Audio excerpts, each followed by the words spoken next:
Добар ден, почитувани гледачи, добре дојдовте во денешната визита. Времето надвор врнежливо, променливо со неколку степени помалку од колку што беше вчера, завчера или пак предходните денови. Се уште се прилагодуваме на ваквото време, па заради ваквите температурни разлики и ваквите временски прилики, верувам дека денеска ќе ве има и во поголем број пред малите екрани, доколку сакате и сте заинтересирани за сето она што ние денеска ќе го зборуваме во визита.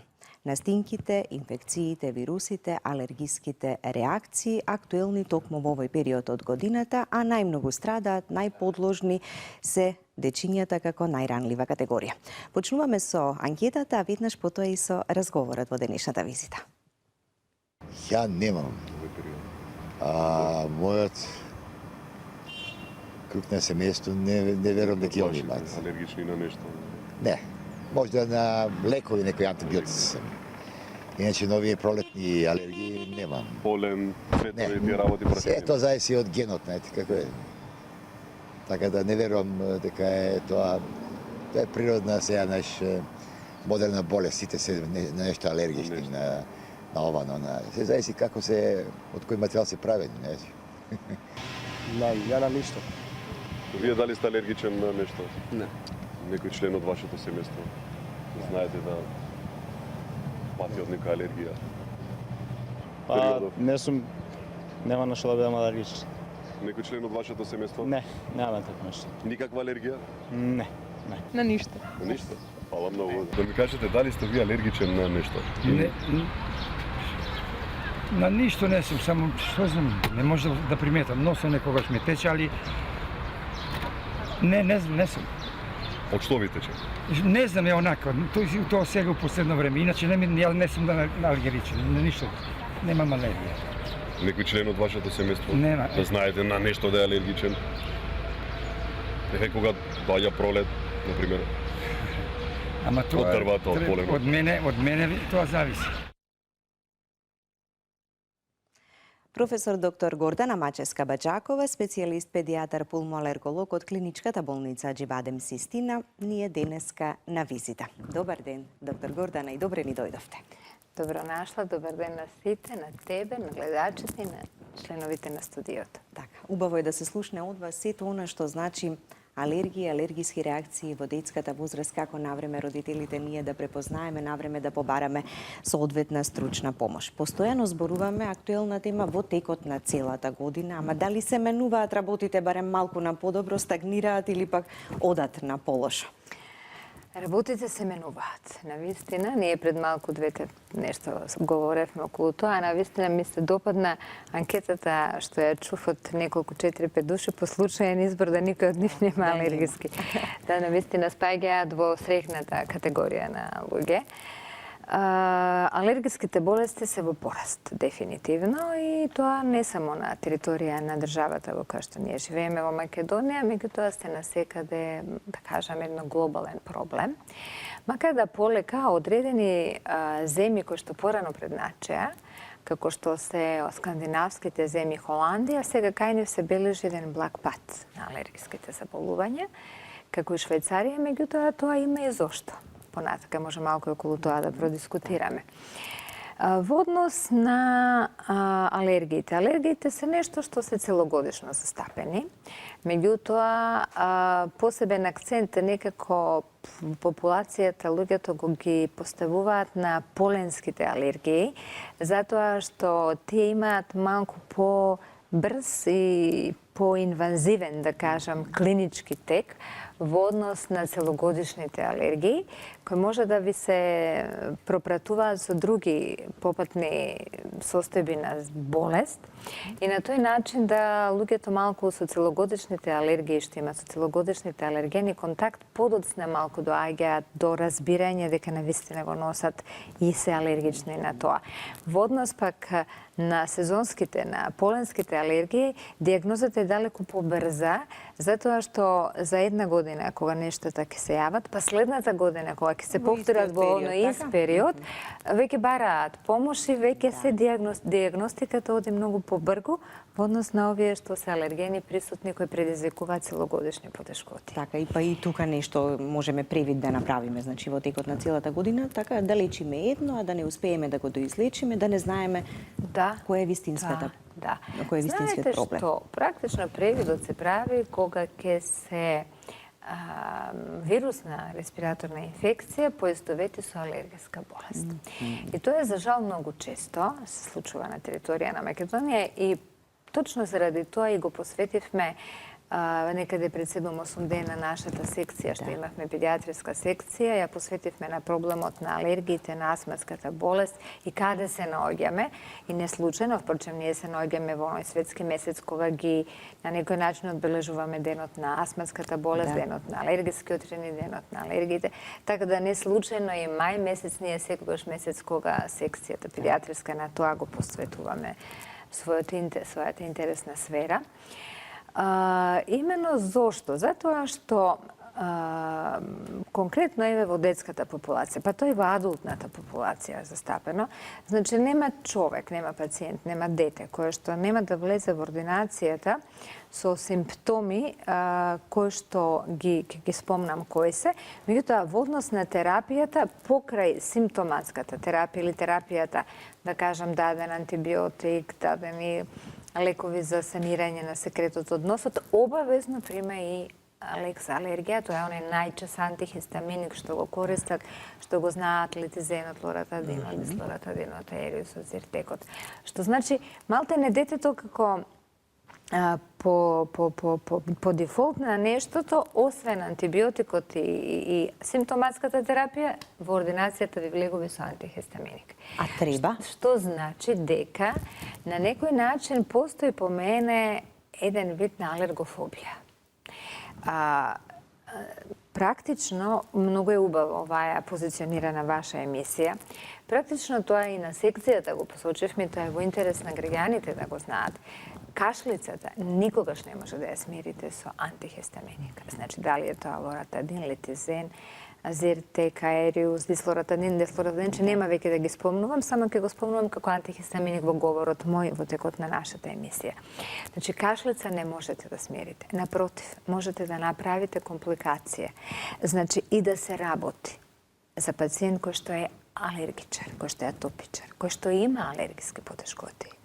И да се работи за пациент кој што немате алергија, значи кој што не е атопичар.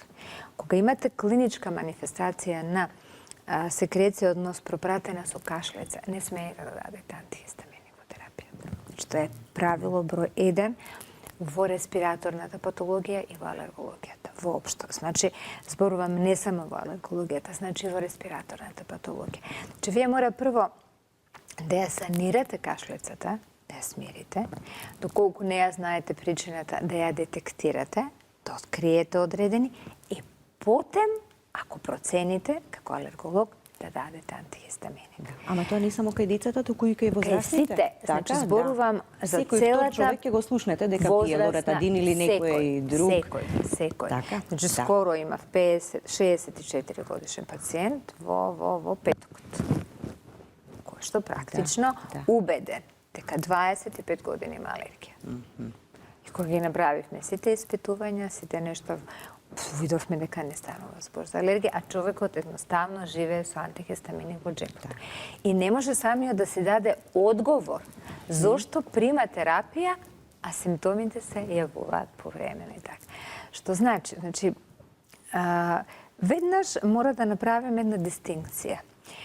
Алергиските респираторни потешкоти се јавуваат промптно, акутно, брзо од полно здравје. Што значи?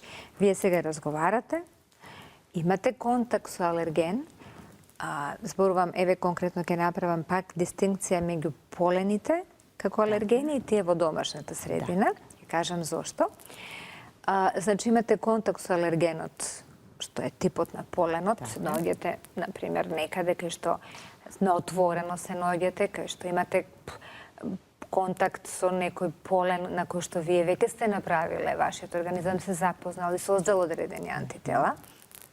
Сега при тој контакт за кратко време, 15-20 минути, час и половина максимум, вие веќе отпочнувате со клинички потешкоти. Значи со како течење на секрет кој што е бистар како вода, изразито претходно ви следи чешање на носот и на очите, па следи секреција и понатака следи нели оток на лигавицата која предизвикува неможност да дишите нели затнат нос. Но тоа се јавува промптно, значи вие сте здрави, одите да играте некаде фудбал или одите И и реакцијата се кратко јавува. време до час ви имате веќе симптоми.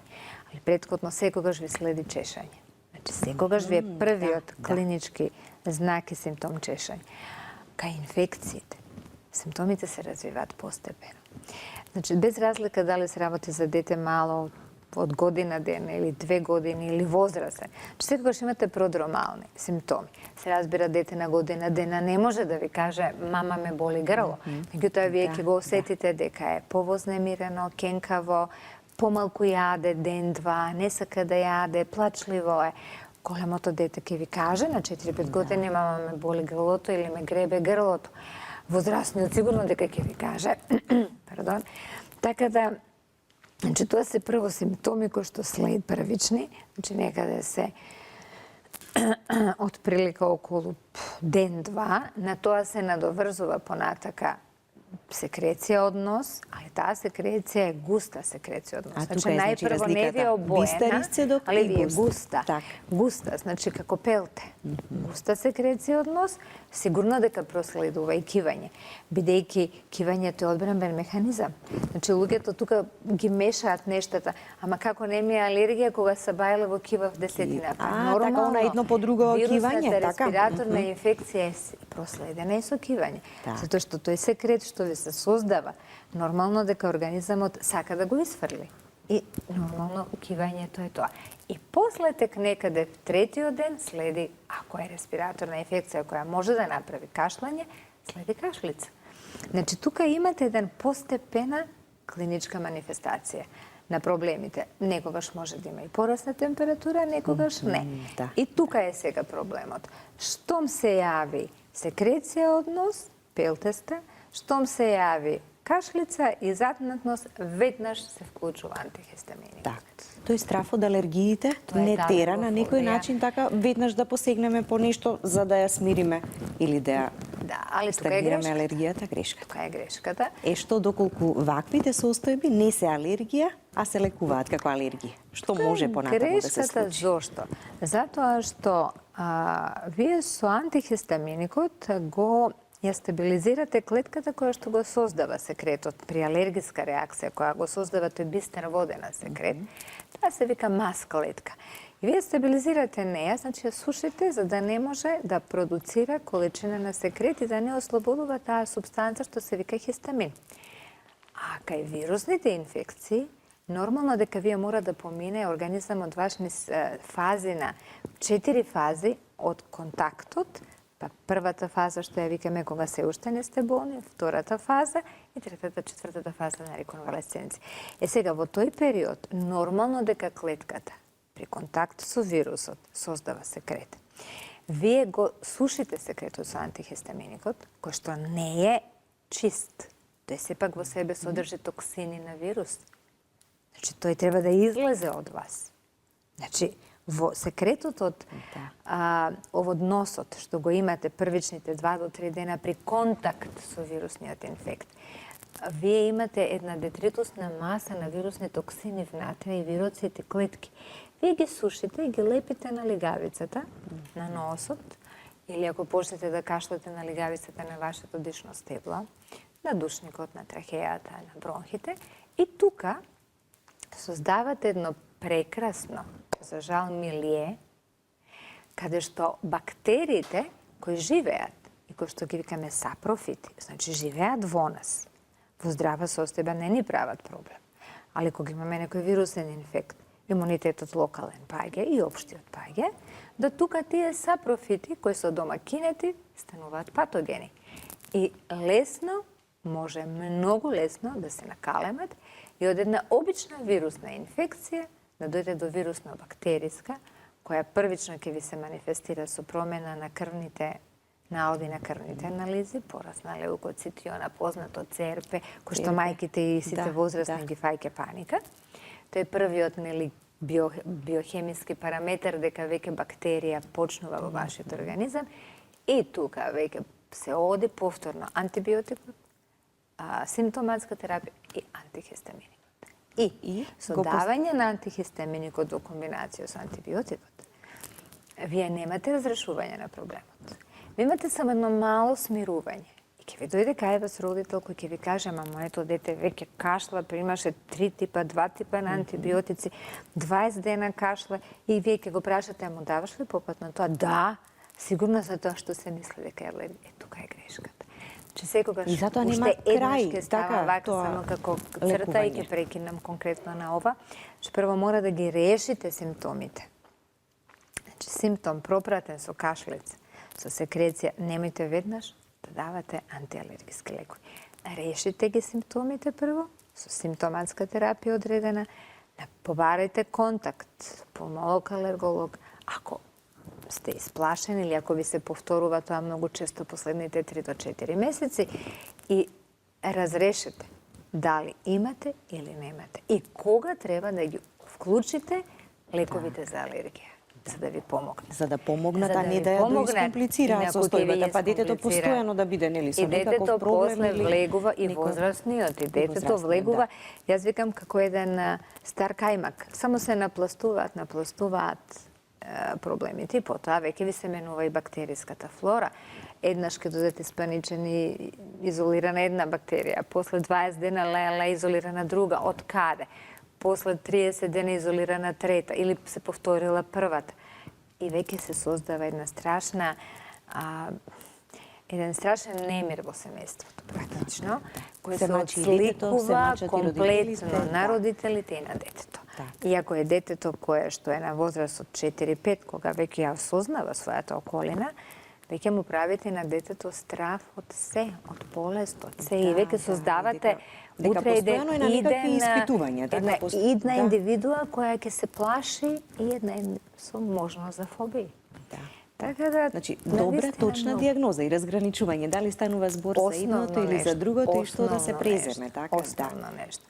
Значи, тоа и ни беше и, да кажам, оној наш заклучок на целата таа наша педиатриска секција, која навистина имаше преубава дискусија, која траеше скоро 2 часа, да се придржуваме, значи, должност не е да се придржуваме кон светските водичи. Значи, во ниеден светски водич. Во ниеден светски водич. Ни за ларингеална кашлица како лавеш за куче, ни за обична кашлица сува, ни за влажна кашлица. Го немате антихистаминикот. Значи, треба да се придржуваме и затоа светот, придржувајќи се, имаме земји каде што почнува да намалуваат. Значи, каде што се веќе конкретно нештата ставаат. Кој, што, каде, од што е болен, што има и во одреден период се заштитува, се превенира. Со самото превенирање се намалува веќе и честотата на болест. Да, и мерките на превенција се многу важни и посебно оние кои веќе имаат алергијата, онаа претходна подготовка нели на организмот, како во моментот и сезоната на алергии да се справи полесно. Најлесно е со тие кои што веќе имаат детектирани. Тешко е со оние кои што не е разграничено, така? Најлесно. Со тие што имаат веќе имале контакт со пулмолог, со алерголог и точно си ја знаат за тоа што разговараме, конкретно јас многу разговарам околу тоа, ги учам кога, како, на кој лек да ја својата рака упатат и со нив е лесно. Полесно е со тие што се уште не се детектирани. Меѓутоа, мораме да се соочиме со еден факт, кој исто така беше кажан сега на 8 мај, дека се наоѓаме во една фаза кога јас за мене беше тој податок нов, морам да признам. Значи, до 8 мај моето видување беше дека меѓу детската популација, онаа школска популација во предпубертет 10-11 година од животот, дека алергискиот риниит е застапен некаде кај околу 20%. Колешката од детска клиника, професор Емилија Влашки, мојата колешка која што работела студија една, излезе во дискусијата со една, по мене, еден аргумент, еден доказ и покажала таа студија која што ја водила на територија на Скопје, целем уште 2 града во Македонија, да и она самата се затоа го посочи дека пред 10 години кога ја правила истата студија, сега ја повторува, наоѓа дека е сега кај 43,8% од тие деца кои по случаен избор ги избрала, имаат клинички знаци симптоми за алергиски ринит и ги потврдила сензитивноста со алерголошките кожни тестови. И тоа значи дека, еве да земеме територија на Скопје, дека секој второ дете на 10, 11 години, 12 има во себе веќе клинички симптоми на алергиска болест, односно на алергиски ринит. Так, и тука прашањето, зошто? И што и како понатаму? Многу точно. Тука веќе следи зошто, што се случува на територија на Македонија, конкретно Скопје и други градови. Меѓутоа, кога пред малку зборувавме, алергискиот ринит не го нарушува само комфорот во денот. Значи, не го нарушува, тоа е затоа што комфорот не е само заради тоа што ве чеша носот, него носната обтурираност, односно затнатоста на носот ви прави проблем притисочен на синусите. Од тука следат и главоболки, следи и малаксало, следи и тежина на главата. Значи, следат многу некои други попатни нешта. Значи, алергискиот ринит како таков, што ги прави проблемите. Меѓутоа, алергискиот ринит како ентитет клинички, значи како болест, може да биде кај околу 30% од 100%, ако ги земеме тие 43%.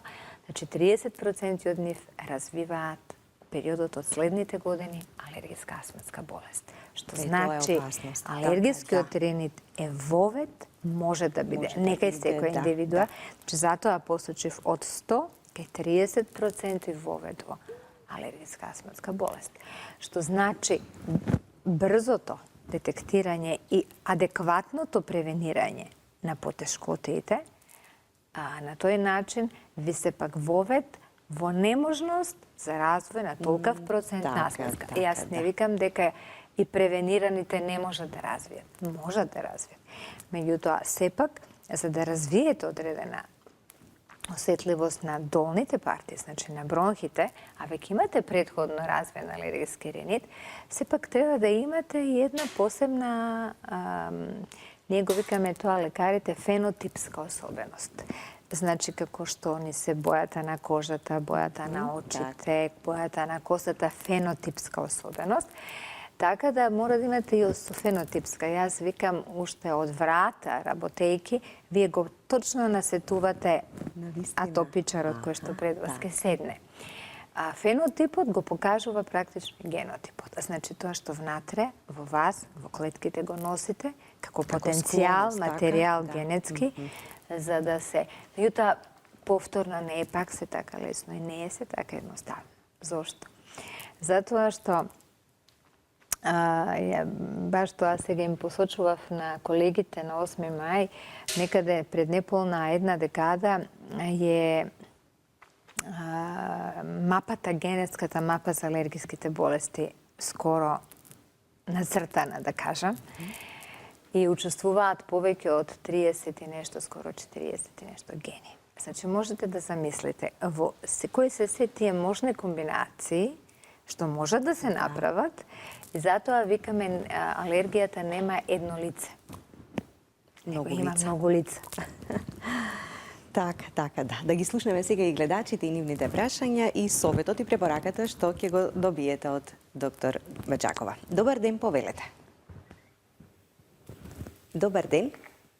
Ало? Да, ве слушаме, повелете. Ало, добар ден. Од Радовиш се јавувам. Така. Поздрав до вас, до докторката.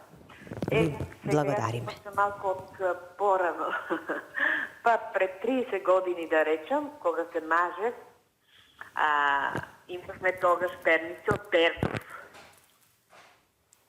И јас денов да ги тресам на прозорецот и цукајци ги нели излегува прашина од нив.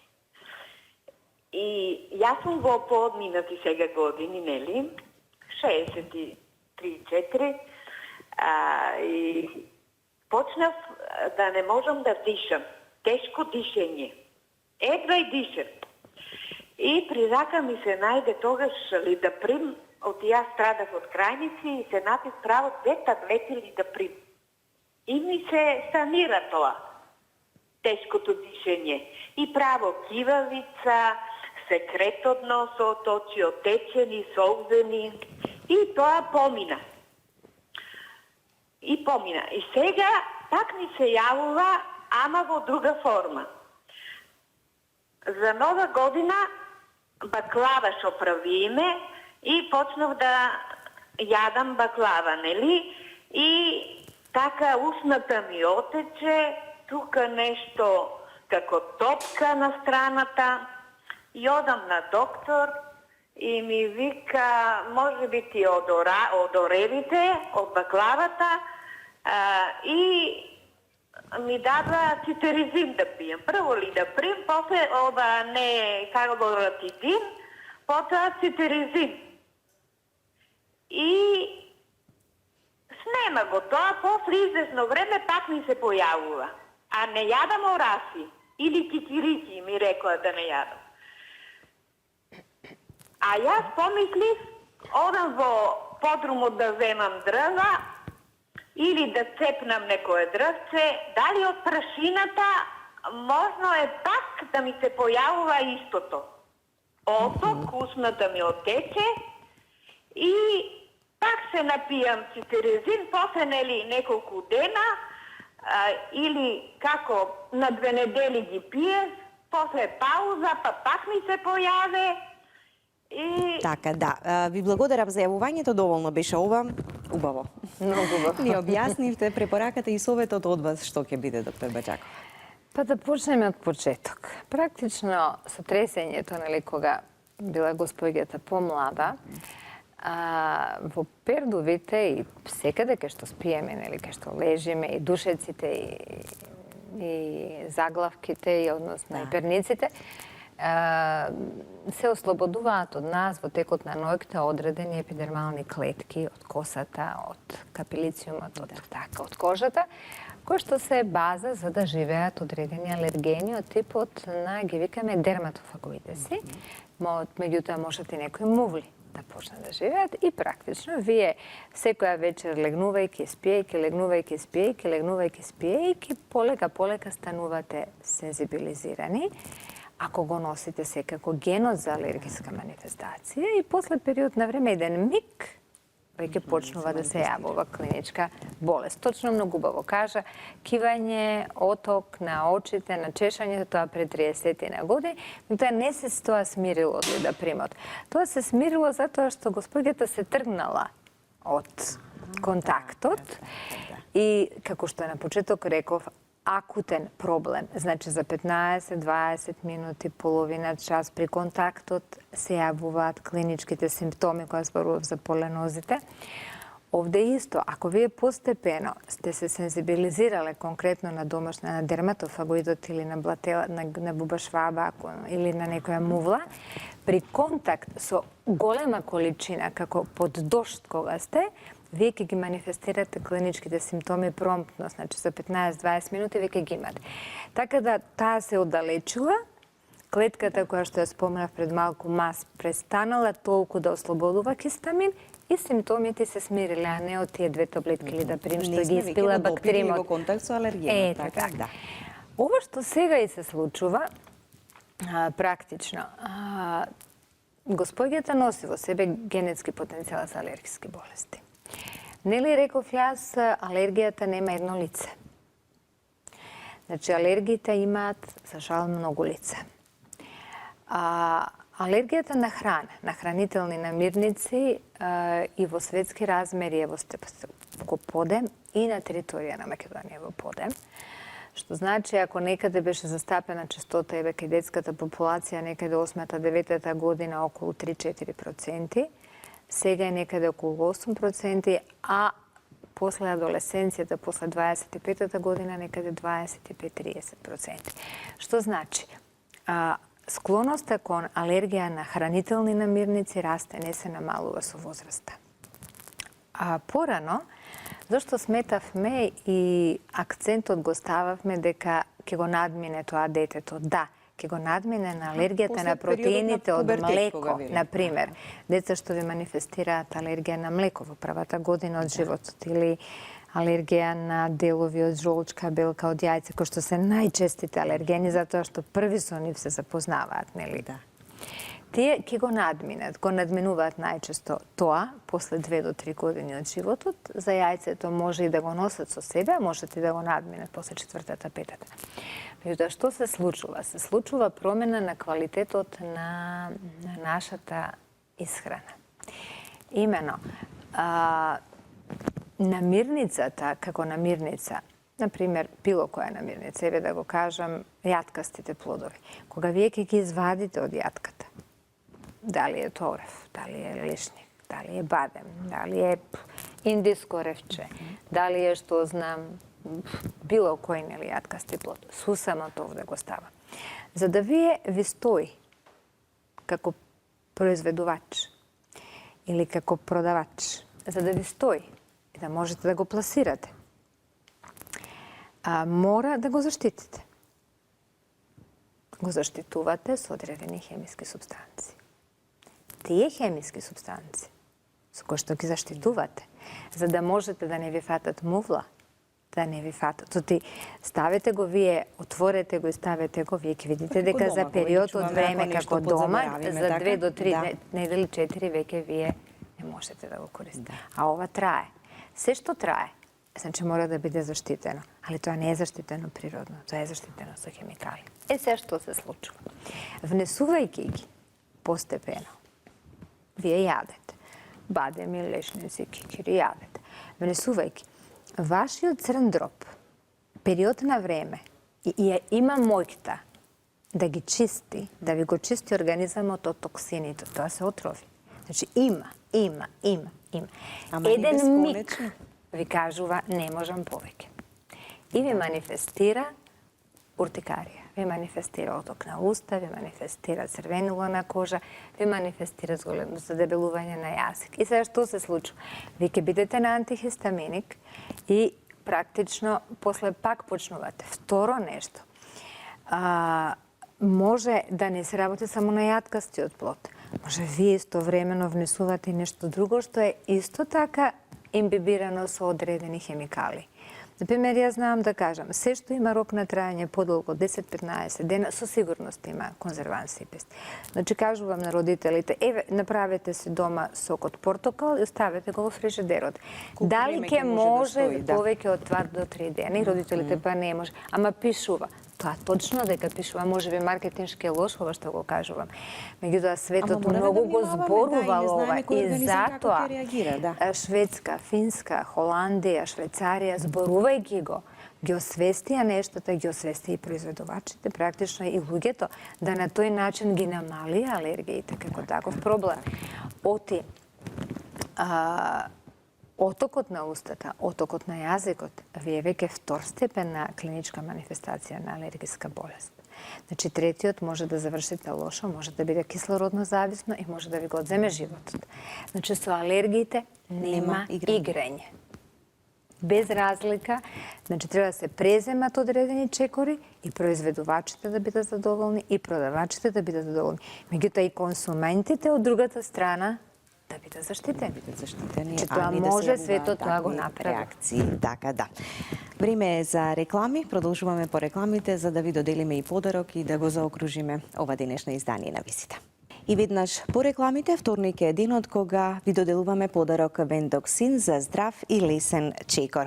Вендоксин капки за третман на проширени вени ја регулираат венската циркулација, го подобруваат здравието на венските садови и капиларите, ги олеснуваат хемороидалните тегоби. За сигурен и лесен чекор, сега и нов Вендоксин гел за третман на уморни нозе, пријатно ја лади и смирува воспалената кожа, ги отстранува грчевите во нозете, отокот и болката. Моментално ја ја подобрува циркулацијата. Со комбинирана употреба на вендоксин, капките и вендоксин гелот до подобри и побрзи резултати. 100% органски производ за проширени вени. Денеска на еден наш гледач му доделуваме вендоксин гел. Добар ден, повелете да ни се представите. Ало, добар ден. Добар ден. Поздрав до вас. И јас мислам дека секој пат ве гледам со задоволство кога ќе имате некој од нашиве лекари. Така. И затоа мислам дека денеска со задоволство ве слушав, бидејќи ја имам една мака. Така, ќе го искористиме моментот и доколку имате прашање. Тоа сакав и следно да ве прашам, само да ве подсетам уште еднаш да ви кажам дека го добивате како подарок вендоксин гелот. Само името и презимето да ни го кажете, за да си ја запазиме онаа, нели, процедура која што си ја имаме во визита. Да, Ѓорѓиевска Славица. Ете така. Од каде, господја Славица? Од Долно Лисиче. Од Долно Лисиче. Повелете сега и со прашањето до доктор Баџакова. Вака сега, моето прашање, например, кога е некоја прашина или полен, толку имам оноа кивавица и солзи и солзење и ме тера на това на кивање, и това сакав да прашам дали треба да се обратам на лекар, пошто тоа ми се случува често во последно време. Ако е прашина или полен или било што, нели, и онака јака кивајца, како да ви опишам тоа, солзење, тоа и нон-стоп кивање. Така, добро, веднаш ќе слушнете совети и препорака. И на одговорот на гледачката ќе се надоврземе и на она поставувањето на точната диагноза, разграничувањето на состојбата, но и значењето на имунитетот. Така. Комплетно Така. за целиот наш организам, па и со алергиите поврзано. Практично треба да отиде господјата и да направи одредени испитувања со цел да види на што е алергична. Значи, дали е на прашина, односно на дерматофагоида, дали е на мувли, дали е на полени, кои типови на полени. Значи, да не живее во заблуда, нели она во 3 наврати кажа дека и на прашина, и на полени, и на се. Значи, да не може да се работи за полисензибилитет. Значи, да сте вие со една сензитивност назначена на сите типови на алергени кои присутни се. Меѓутоа, во секој случај, прво треба да го направите тестот, па да видите дали се работи за моносензитивност, за на 2-3 алергени сензитивност или за на сите типови на алергени што постојат, што ги испитуваме на секаде во земјината топка. Од кога ќе го тоа направите, а тоа секако го правите кај алерголог, тогаш ќе се види, бидејќи сите типови на алергени некои живеат истовремено период на време, али некои имаат период на време кога живеат во февруар месец, некои живеат март месец, некои април, мај, некои јуни, јули, некои повторно септември, октомври, па некои ноември, декември, јануар, февруар, март. Значи, точно алергологот ќе ви посочи кога, како, во кој период треба да примете одредена терапија, за да ги немате симптомите и за да едноставно живеете лесно. Меѓутоа, морам да кажам следно нешто. Алергијата е практично имунолошка бура што се случува во организамот на човекот. А кога ќе се јави, еве како претходната гледачка, нели, со оток на усти, со оток на очни капаци, со оток на јазик, например, ако се јави, тогаш веќе е торнадо, имунолошко торнадо. Што значи, во третманот на алергиските нешта, освен детектирање на причинителот, најлесно е, веднаш да кажам, да се најде причинителот на респираторните потешкоти и на очните потешкоти. Значи, тоа се вдишувачките алергени. Значи, причинителите што ви ги прават проблемите за алергискиот ремит, за лигавицата на очите, за дишното стебло, најлесно ги детектирате и тука нема проблем. Најтешко можете да го диагностицирате причинителот за алергиите на храна, што ви се јавува како копривњача, како отоци. Значи, затоа што не само за територија на Македонија и во светски размери. Значи, од 100 луѓе кои што имаат, еве, оток, како господјата што мисли дека конкретно на ОРФ, дали ОРФ е знак прашање, манифестира, значи, од 100 луѓе што имаат слични симптоми или промени додатно по кожата како копривњача, кај 70% нема да го детектирате кој е алергенот. Значи, пак ќе кажам, воопшто не е така едноставно. Значи, затоа треба да се има контакт со алергологот. Втора работа, да се работи на имунолошкото собствено подкренување. Значи, ние обично знаеме пред сезона на вируси, октомври, ноември, тогаш луѓето да сега доаѓаат инфекциите, дај нешто да земам за имунитет. Која терапија, кој сирупче да го земам, за да го која зајакнеме. таблетка да ја земам. Значи, на имунолошкото свое одржување треба да работиме целогодишно. И тоа, повторно ќе кажам, со правилен начин на исхрана, со здрава исхрана, со здрава земја каде што растат тие намирници, да немаме аерополуција. Значи, аерополуцијата ни уништување на имунолошкиот наш развој, односно на имунолошкиот одговор што организамот. Тоа што организамот е така создаден од Бог, тој мора од нешто да се брани, али не може да се брани од многу чинители истовремено. Затоа ќе отиде во болест. И се разбира на смирување, на духовното смирување. Затоа што фобиите, стравовите, стресот, тагата, депресиите, манијакалноста ви го менуваат имунолошкиот одговор. Болестите автоимуни, болестите на тироидната жлезда, болестите на кожата како псориаз, ви го менуваат имунолошкиот одговор. Што значи тука една така убава комплексна работа е за да ние создадеме една популација која идните години ќе биде здрава популација. Например, еве пред малку кажав, чистач на црниот дроб. Ние го заборавивме гроздовиот маџун.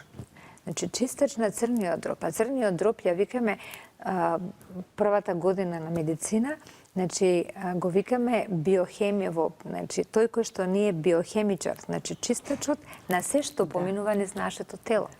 Што значи има многу нешта како да се сами помогнеме, а не да чекаме само во период од 3 до 4 месеци, па правиме као некоја бомба имунолошка, така наречена, и завршува периодот и престануваме. престануваме. Меѓутоа, не треба само во таблетарните форми да бараме имунолошко подкренување. Значи, како што напоменав, тоа си е храната, тоа е здрава вода, здрава земја, здрав воздух, здрава душа, здраво тело. Значи, на многу нешта треба да работи. Да. Кои што За ќе да не направат дојде една до добра целина. имунолошка бура или имунолошко торнадо. Ако дојде, од тоа следи само болест.